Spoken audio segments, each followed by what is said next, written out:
Sudah berapa mahasiswa yang Sampai dikirim? dengan hari ini, data terakhir di tahun 2021, khususnya untuk beasiswa luar negeri, kami sudah mengirim sebanyak 595 masyarakat NTB yang sekolah di berbagai negara. Namun sejak tahun 2020, kami juga mengakomodir aspirasi masyarakat. Kami membuka beasiswa dalam negeri, jadi secara total sudah 2.300 masyarakat NTB yang merasakan daripada program beasiswa. Dari sisi aturan nih Pak Wirawan, dibolehkan nggak APBD membiayai? Boleh, sangat boleh. Jelas sekali di dalam Permendagri nomor 27 tahun 2021 tentang pedoman penyusunan APBD 2022.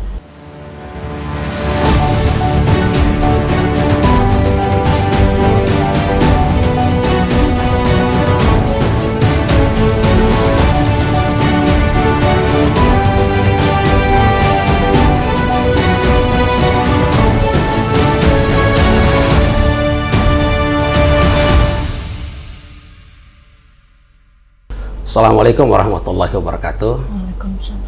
Assalamualaikum warahmatullahi wabarakatuh. Alhamdulillah, tamu kita di redaksi Suara NTB hari ini adalah Kepala Badan Riset dan Inovasi Daerah Perida NTB, Pak Wirawan Ahmad. Beliau juga didampingi oleh Mbak Tuti. Mbak Tuti di Perida Sekarang sebagai apa? sebagai Kepala Subbidang Iptek yang menangani memang program beasiswa langsung di bawah subbidang ini. Gitu. Lengkapnya Mbak Tuti namanya siapa? Sri Hastuti Novila Anggrani Saiful M. Tesol. Masya Allah. Panjang Bapak. Panjang. Panjang sekali. Ya. Apa kabar Pak Wirawan? Alhamdulillah, sehat. Sehat ya. Mbak Tuti sehat juga. Alhamdulillah Ya? sehat Bapak. Apa kabar? Alhamdulillah sehat. Program beasiswa NTB ini udah berapa lama ya? Beasiswa NTB dimulai sejak September 2018 Bapak. Tepatnya, tapi secara proses bahkan sebelum Pak Gub dilantik kami sudah mulai prosesnya dan mungkin sekarang udah masuk tahun keempat untuk beasiswa NTB.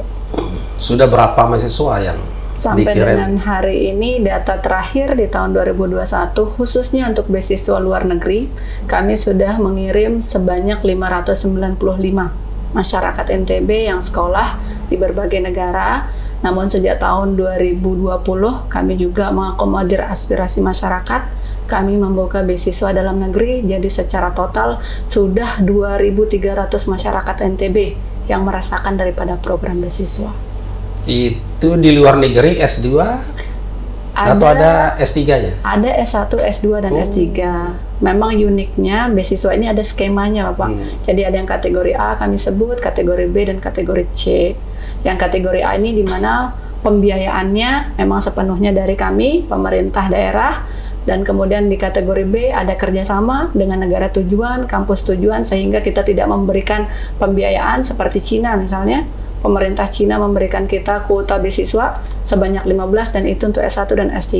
Dan kita tidak ada pembiayaan, hanya tiket dan visa. Seperti itu. Kalau yang di dalam negeri? Kalau di dalam negeri, benchmarking kita beasiswa, kita di KIP, beasiswa bidik misi, jadi kita mencoba mengadopsi program itu. Sudah ada 653 masyarakat NTB yang dibiayai beasiswa S1 penuh. Sampai dengan mereka selesai, kami bekerja sama dengan 25 perguruan tinggi swasta di NTB. Nah, kami juga membuat program kami sebut beasiswa stimulan unggulan, di mana kami memberikan bantuan beasiswa baik berupa biaya SPP, dana penelitian, ataupun skripsi untuk mereka yang melanjutkan jenjang dari D1 sampai S3 di semua perguruan tinggi, baik negeri maupun swasta di Indonesia. Yang penting dia orang NTB. Seperti itu. Sudah sejak lama yang dalam negeri ini? Sejak 2020 Bapak. 2020. Sejak 2020 kita menggunakan APBD. Nah, syaratnya untuk bisa dapat beasiswa itu? Ada beberapa mekanisme yang memang SOP yang sudah kita tetapkan, misalnya di beasiswa luar negeri, tapi pada dasarnya kita menggunakan sistem semua online. Jadi ketika ingin mendaftarkan beasiswa NTB, mereka mendaftarkan diri, memenuhi beberapa persyaratan dokumen, dan di situ ada verifikasi, terus kemudian ada wawancara juga. Mereka yang memang memenuhi dan qualified dan membutuhkan memang secara ekonomi berhak mendapatkan beasiswa. Jadi seleksinya ketat ini ya. Ketat, Bapak. Jadi ruang-ruang dalam tanda kutip kompromi itu hampir tidak ada, karena bersiko dia ketika dia kuliah di luar negeri misalnya. Betul. Kan misalnya kita paksa orang yang tidak bisa bahasa Inggris Betul. misalnya, sampai sana kan dia kesulitan sendiri. Betul, atau sekali. TOEFL-nya tidak memenuhi syarat Kampusnya sampai di yang sana. komplain ya. Betul. Jadi kita karena memang kalau luar negeri khususnya kan kita fokus salah satu persyaratan wajib itu adalah bahasa. Ada standar yang kami buat, tapi memang kami memberikan kelonggaran juga Bapak dalam artian seperti ini. Kami membuka beasiswa dengan standar sedikit lebih rendah daripada standar kampus. Misal persyaratan di kampus itu 550. Maka kami membuka persyaratan untuk beasiswa luar negeri tujuan Poland dengan standar 500. Maka kami berikan waktu untuk anak NTB untuk belajar dulu, meningkatkan bahasanya sekitar sebulan 2 bulan, dan ketika dia sudah memenuhi persyaratan itu baru mereka berangkat sekolah. Jadi tidak semerta-merta langsung 550 persyaratannya, tidak. Jadi ada juga lesson learn-nya lah di situ. Ini nama programnya beasiswa NTB ya. Betul, beasiswa NTB. Tapi kalau di dalam juknisnya, secara teknisnya kita bagi menjadi 2, beasiswa umum dan beasiswa khusus. Beasiswa umum ini kita khususkan luar negeri, beasiswa khusus kita khususkan dalam negeri. Tapi secara nama di masyarakat itu beasiswa NTB. Kan dulu ada 1000 cendikia. Betul. Targetnya ya Teh? Itu nama program di RPJMD-nya. Oh, Gitu. 1000 cendikia. Betul. Nah, agar masyarakat bisa tahu akses untuk mendapatkan informasi terkait beasiswa ini seperti apa? Apa ada sosialisasi atau apa gitu? Sudah banyak cara yang sudah kami tempuh Bapak di dalam mensosialisasikan program beasiswa ini. Yang pertama secara dari segi media, misalnya media online maupun offline, itu sudah kami lakukan. Kami memiliki website. Di situ dari website Berida, website beasiswa NTB, secara transparan semua informasi, progres dan update program beasiswa kami paparkan di sana. Dan kami setiap tahunnya melakukan roadshow di semua kabupaten kota. Kami bekerja sama dengan kampus, kami bekerja sama dengan komunitas untuk mensosialisasikan program ini yang memang menjadi sasarannya, seperti itu. Ada kuota nggak di masing-masing kabupaten kota? Kalau kuota sebenarnya secara lisan tidak ada, tapi kami mencoba untuk menyesuaikan atau dalam artian menyeimbangkan.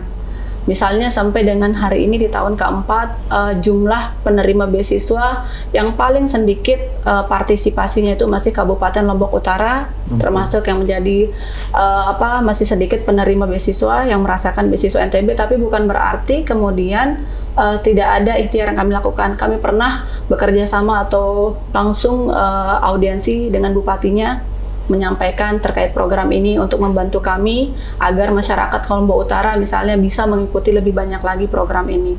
Termasuk misalnya Dompu, kami tiap tahun Bapak bahkan sekali dalam 3 bulan itu kami melakukan roadshow untuk menyampaikan program ini agar sampai di kalangan semua masyarakat.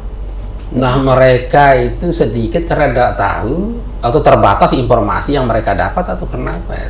Kalau kita lihat dari evaluasi setiap tahunnya sih Bapak, pertama bisa jadi ada beberapa yang mungkin tidak tahu secara detail dari program ini, tapi kalau kita melihat kemampuan daripada memenuhi persyaratan, khususnya untuk beasiswa luar negeri. Mungkin banyak yang tertarik untuk lanjut sekolah, namun karena tidak semua memiliki akses untuk pembelajaran rumah bahasa misalnya atau memiliki sertifikat bahasa sehingga mereka tidak bisa daftar. Dari itu kemudian kita mengajukan sebuah program yang disebut Rumah Bahasa untuk membantu setiap kabupaten kota mengikuti program ini. Makanya kita punya program TOEFL IELTS gratis, itu sudah dirasakan oleh 1.680 orang mendapatkan program khusus rumah bahasa. Ya. Minat, antusiasme tinggi ya? Tinggi, sangat-sangat Apa tinggi. ukurannya tinggi itu? Pertama, setiap kali kami membuka pendaftaran, hampir ratusan masyarakat NTB mendaftar Pak, mengikuti program ini. Tapi memang ketika kita membuat program, khususnya misalnya program rumah bahasa, kami ada standar lah untuk memulai. Tidak mungkin kita memberikan kepada yang nol, tapi tergantung jenis program. Di awal di 2018-19 kami fokus ke TOEFL dan IELTS dengan standar mereka yang sudah memiliki minimal sekitar 350 sampai 400. Tapi kemudian kita mengevaluasi, kita lihat misal di Dompu, di Kabupaten Lombok Utara, sebenarnya KSB, mungkin tidak bisa langsung terjun di TOEFL IELTS. Kami buat namanya General English, memberikan mereka kemampuan basic English agar mereka memiliki kemampuan bahasa awal lah untuk memulai. Jadi ada tahapan-tahapan yang kami buat untuk meningkatkan kapasitas mereka gitu. Kalau jurusan yang diminati ya, oleh mahasiswa NTB di luar negeri apa yang banyak? Bervariasi sebenarnya, tapi kalau kita melihat persentasenya sampai dengan hari ini, social science memang lebih banyak daripada iptek, saintek. Itu diarahkan oleh Brida atau memang minat mereka yang Per tahun ini kami sudah mulai pengkhususan spesialisasi Bapak. Jadi di tahun 2022 kami khusus membuka program iptek, ilmu pengetahuan teknologi atau STEM, yaitu Science, Technology, Engineering, and Math. Gitu. Dan alhamdulillah ternyata pesertanya lumayan banyak. Kita baru saja menyelesaikan seleksi administrasi. Kemarin yang mendaftar itu sekitar 350-an, tapi secara administrasi yang lulus hanya 150, dan itu kebanyakan teknik, kemudian MIPA itu banyak, terus sisanya baru ekonomi dan finance. Tapi kalau secara rata-rata daripada award di beasiswa NTB, memang minat tertinggi itu banyak di pendidikan. Secara rata-rata, kalau kita ngelihat dari 595 itu, yang tertinggi itu minat di pendidikan, terus kemudian di ekonomi, terus baru yang kemudian kita munculkan karena kita mencoba untuk memberikan peluang juga untuk anak NTB persiapan ke depannya. Jadi kita buka jurusan komputer, big data, yang memang dibutuhkan nanti 2 tahun, 3 tahun yang akan datang. Negara yang tujuan itu yang paling banyak? Yang paling banyak masih sampai dengan hari ini Malaysia dan Polandia. Saya ke Pak Wirawan deh. Siap, Pak. Siap. Kalau dari sisi pembiayaan itu dari mana nih Pak? APBD. APBD. Berapa setahun? Ya kisarannya 20-30 miliar. Lengkapnya berapa tuh yang? Sampai dengan hari ini sejak kita menggunakan APBD tahun 2020 untuk beasiswa NTB baik luar negeri maupun dalam negeri, kita hanya menghabiskan sekitar 60 M. 2 tahun kan? Hanya 2 tahun itu. 30 miliar per dengan tahun. memberikan jumlah beasiswa ke 2.300 mahasiswa. Dari sisi aturan nih Pak Wirawan, dibolehkan nggak APBD membiayai? Boleh, sangat boleh. Jelas sekali di dalam Permendagri nomor 27 tahun 2021 tentang pedoman penyusunan APBD 2022, kan setiap tahun Kementerian Dalam Negeri menyusun pedoman-pedoman. Nah, dijelaskan bahwa ada belanja bantuan keuangan kepada masyarakat. Nah, belanja beasiswa ini adalah salah satu komponen dari belanja bantuan keuangan kepada masyarakat itu. Tidak hanya beasiswa, penghargaan pada yang berprestasi, kemudian pemberian hadiah kepada pemenang lomba, kemudian pemberian bantuan kepada masyarakat yang mendiami suatu tanah milik pemerintah, namun karena ada proyek atau non-proyek, mereka diharuskan keluar dari tanah itu, pemerintah bisa memberikan bantuan keuangan kepada mereka. Kok masih ada perdebatan ya? Ada yang mengatakan ini enggak boleh lah APBD membiayai lembaga gitu kan? Ya, perspektifnya mungkin di ini Mas Agus. Jadi ada asumsi yang mengatakan bahwa kewenangan pemberian beasiswa inilah bagian dari penyelenggaraan pendidikan tinggi. Padahal tidak, yang kita biayai bukan pendidikan tingginya, bukan institusinya, tapi yang kita biayai adalah masyarakat NTB-nya. Masyarakat NTB untuk melanjutkan jenjang pendidikan yang lebih tinggi, tentu dengan kriteria-kriteria yang sudah ditetapkan oleh pemerintah. Jadi sangat boleh, dan NTB tidak hanya satu-satunya yang menyelenggarakan beasiswa seperti ini, tapi juga daerah-daerah lain. Kemudian yang kedua, tidak hanya dari sisi regulasi keuangan, dari sisi regulasi perencanaan pun beasiswa NTB sangat kuat. Karena ini adalah implementasi dari visi NTB Gemilang, misi sehat dan cerdas yang sudah tertuang dalam RPJMD. Dan ingat, RPJMD ini adalah produk bersama antara eksekutif dan legislatif. Dan dalam prakteknya sebenarnya antara legislatif dan eksekutif sudah memiliki kesesuaian pandangan. Terbukti banyak sekali atau ada teman-teman anggota DPR yang juga mendorong atau bahkan memprioritaskan pengalokasian anggaran bahkan dari poker mereka untuk mensupport kegiatan beasiswa ini. Oh, jadi ada poker juga ya? Iya, sebenarnya sudah bersinergi gitu. Jadi di tingkat pelaksanaan sebenarnya beasiswa NTB ini ya nggak ada masalah. Perspektif legislatif dan perspektif eksekutif sama gitu.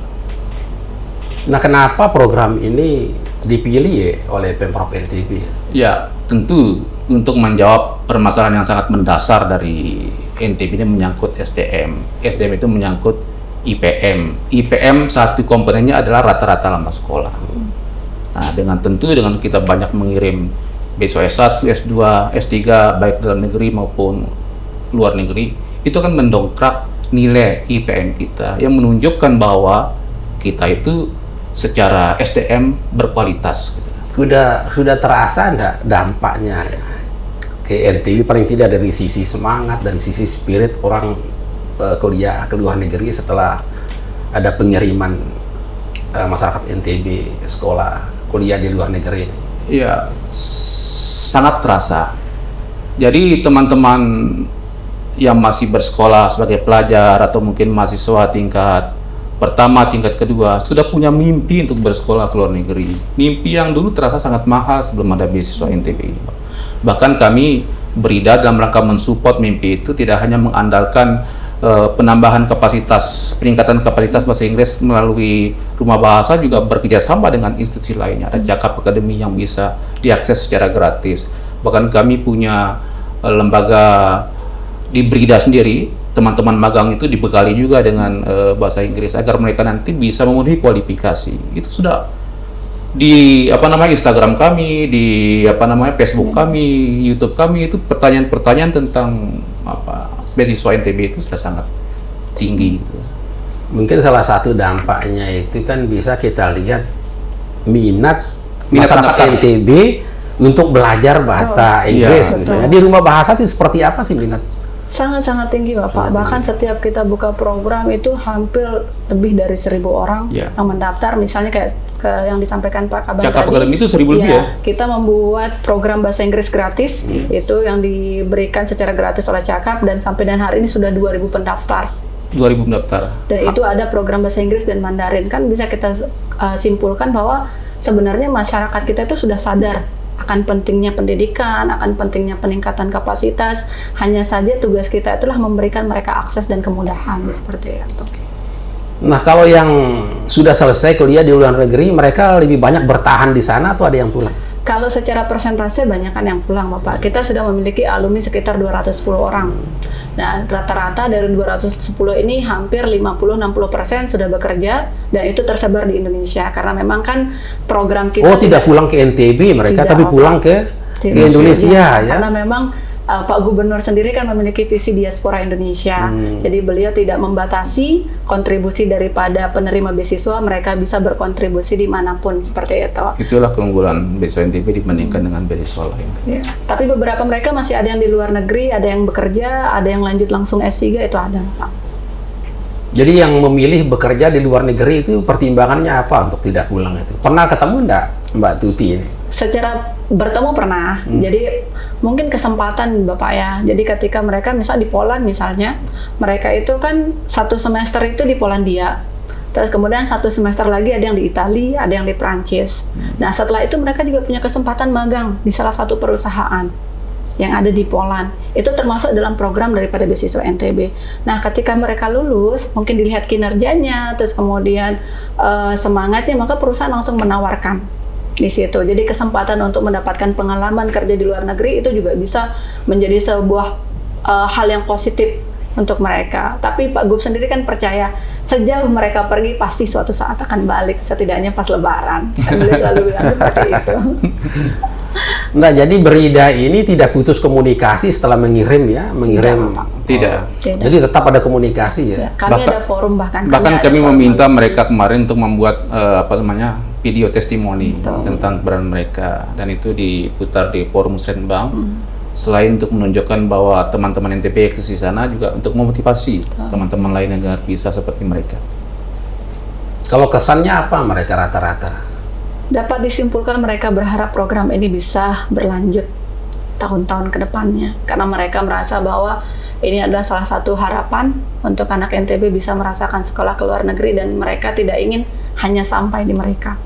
Mungkin ada yang curhat, misalnya suka duka mereka. Pastilah ada. Apa salah satu curhat yang terkesan lah menurut Mbak Tuti. Suka duka daripada kuliah di luar negeri pasti ada, Pak. Sukanya ya bonusnya bisa mereka traveling di berbagai negara, apalagi misalnya yang di Polandia, kirinya Jerman, kanannya Belanda, depannya Prancis dan semacamnya itu, dan sangat-sangat mudah diakses dengan harga biaya yang sangat-sangat murah. Tapi dukanya ya kembali lagi dengan sistem pendidikan yang berbeda dengan Indonesia, mereka harus memiliki effort lebih untuk belajar. Dukanya di awal tahun dia, Bang Agus. Iya, Jadi kalau awal tahun kan Kangen sama orang tua. Bukan, masalah ini, masalah pencairan dana. ya, pencairan karena kan ada hidup. proses administrasi DPA dan seterusnya, apalagi pengurusan beasiswa ini kan sudah beberapa kali pindah OPD kan, Ya. dari Dikbud ke Biro Kesra, dari Biro Kesra ke Brida, itu kan agak menghambat dalam proses pencairan di tahun-tahun awal, di awal tahun gitu. Tapi setelah itu mereka enjoy. Mereka rata-rata pulang nggak kalau liburan gitu? Mereka lebih pergi liburan ke negara lain daripada pulang, Pak. Gitu. Atau mahal pulangnya? Mahal lumayan. Jadi misalnya kan tiket kalau ke Eropa bolak-balik tuh 30 juta, Pak. Daripada dia menghabiskan pulang 30 juta, sementara dia keliling Eropa mungkin hanya butuh 5 Iya. juta. Keliling situ naik kereta, naik Tinggal bis kan, dan naik dekat-dekat bus, aja nginep kan? di yang sangat murah bisa itu, di situ. Mungkin Malaysia sih yang lebih dekat. Itu apalagi ada direct flight. Mungkin yang punya keluarga, tapi itu pun kita punya kontrak studi, Bapak. Jadi mereka itu tidak boleh pulang selain daripada urusan kuliah. Misalnya dia ngambil data baru boleh pulang, selebihnya tidak boleh. Kalau Amerika belum ya? Belum kita ya? Memang kan uniknya beasiswa NTB itu apa, kan beasiswa yang berbasis kerjasama. No. Kita menyesuaikan dengan kebutuhan kita yang ada di daerah, termasuk dengan ketersediaan anggaran kita. Sangat ingin kita mengirimkan mahasiswa kita ke Amerika, ke Australia, tapi dari segi ketersediaan anggaran, membiayai 1 orang di Amerika, kita bisa membiayai 10 orang di Polandia. Eropa Timur. Jadi wise budgeting-nya di situ, di mana mereka pun bisa mendapatkan pengalaman yang sama. Sepertinya. Kalau ke Malaysia? Malaysia sejauh ini lebih tinggi karena memang pertama murah biayanya, terus yang kedua ketersediaan jurusan programnya bervariasi, dan kualitas kampusnya juga tidak kalah jauh lah daripada negara yang ada di Eropa. Jadi di Malaysia itu tiap tahun kita hampir ngirim 100 orang di situ. Kita biaya hidupnya kita berikan hanya 3 juta per bulan, Pak, di Malaysia. Di situ. Terus sementara misalnya biaya kuliahnya mungkin masih mahalan kuliah di Indonesia untuk S2 daripada kuliah di Malaysia. Ya, di situ begitu salah satu cara kami agar kita bisa memaksimalkan daripada biaya beasiswa.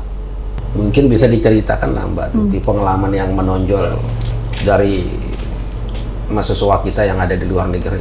Banyak, Bapak, banyak cerita-cerita yang menginspirasi dan yang sudah dilakukan bahwa anak NTB itu tidak kalah bersaing, tidak kalah pintar dari anak-anak Eropa. Misalnya kita punya Wardi, dia mengambil jurusan energi di Polandia.